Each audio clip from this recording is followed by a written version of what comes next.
Have you ever sat through a movie you absolutely hated simply because you already paid for the ticket? Or maybe you've forced yourself to finish a meal you weren't enjoying just because it was expensive. We tell ourselves we're being thrifty or committed, but often we are falling victim to a psychological trap that costs us time, money, and happiness. It's a glitch in the human brain that makes us chase the past instead of securing the future. This is the sunk cost fallacy, and learning to spot it is the first step to freedom. Let's talk about James. James buys an old car for $2,000.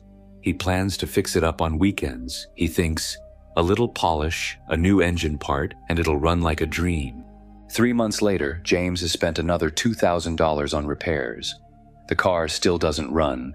A mechanic tells him the transmission is shot. It will cost $3,000 more to fix. At this point, James could sell the car for scrap and buy a reliable working vehicle for less than the cost of the repairs. Logically, he should walk away, but James doesn't walk away.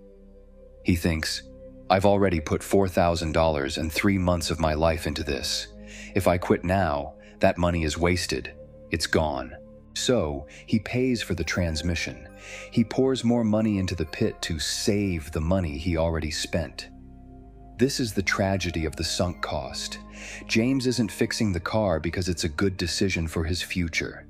He's fixing it because he can't accept the loss of his past. Why do we do this? Why is it so hard to cut our losses? Psychologists call this loss aversion. Studies show that the pain of losing something is psychologically twice as powerful as the pleasure of gaining something of equal value. We are hardwired to avoid looking like failures. In economics, this is sometimes called the Concorde Fallacy. In the 1960s, the British and French governments funded the supersonic Concorde jet. Before it was even finished, they knew it would never be profitable.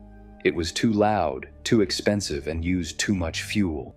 But they didn't stop. They had already spent so much money and national pride that they felt they had to finish it.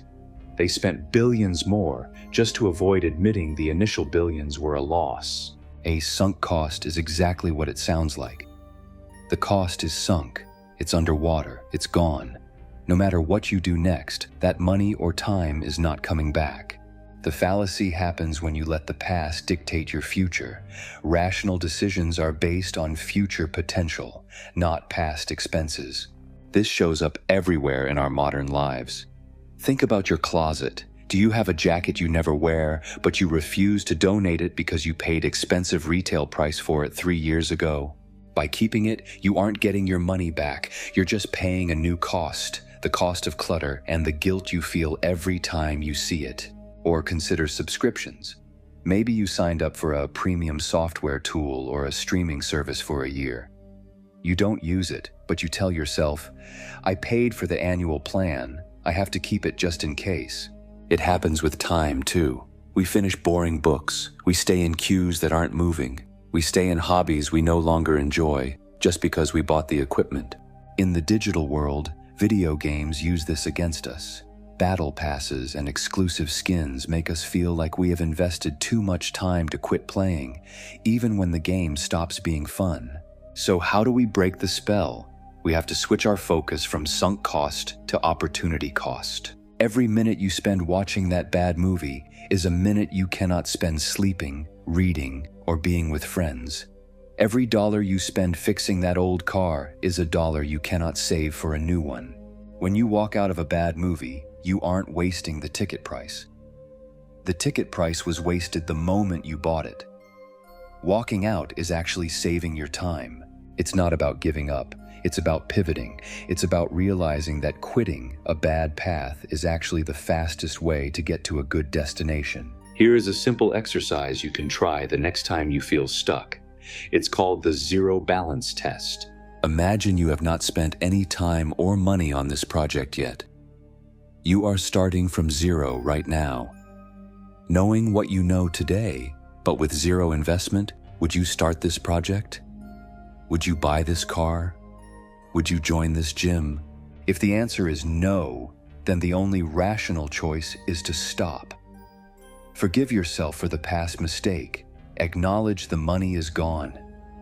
and protect what you have left. Your resources, your time, your energy, and your money are finite. Don't let your past self hold your future self hostage. Learning to let go is one of the most profitable skills you can master. It clears the way for better investments and a lighter life. If you enjoyed this explanation, subscribe for more psychology-based money insights.